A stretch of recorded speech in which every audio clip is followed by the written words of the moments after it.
Hi everyone, welcome back to the violin build. Hold on a second.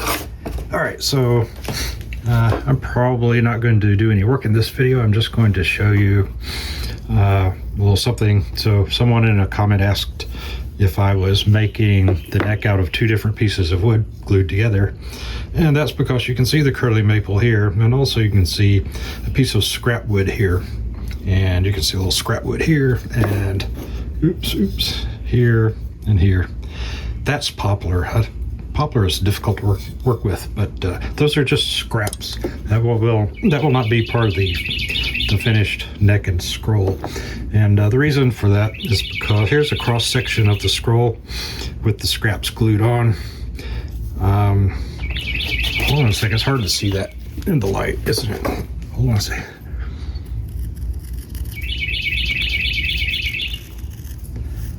So if you can see those pencil lines, the scroll, the neck block is tapered, so it's wider at the top than it is at the bottom.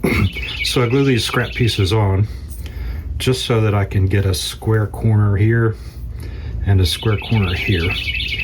And what that does is it allows me to have a better surface to lay out the template. I mentioned this in a previous video, I think, but by having these scraps of wood glued on the side, the template lays flat. It doesn't tilt like that.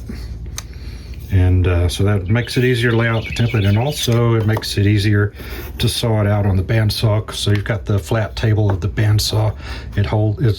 It lays flat on the table, and the blade maintains a square perfectly perpendicular to the surface of the wood. Otherwise it would be tilting like that, and it would be hard to hold it steady. So I just wanted to mention that. That's why you're seeing two different types of wood here, and that's yeah, you can see the thickness of it. It stops about right there.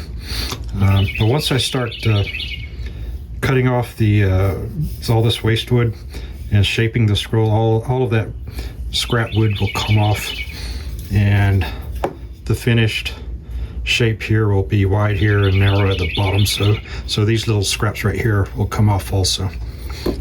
And also I'll mention it's difficult to get into this small area right here. So I'm probably going to shape the scroll first and then use small needle files to clean that out.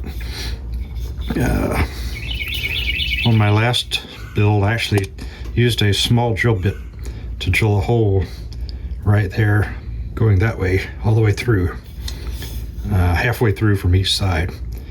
That way, if there's any slight misalignment of the screw bit or the drill bits, it would disappear in the middle. So, and you do the same thing with the holes for the pegs. You drill halfway from each side, and that way, if there's any misalignment as the drill bit goes through, that misalignment will be in the center part that will be cut away anyhow. So anyway, I just wanted to show that a little bit and explain why there are scraps of wood on the sides. And in the next video, I'll just be cleaning it up more, and I'll start shaping the actual scroll. So stay tuned for that.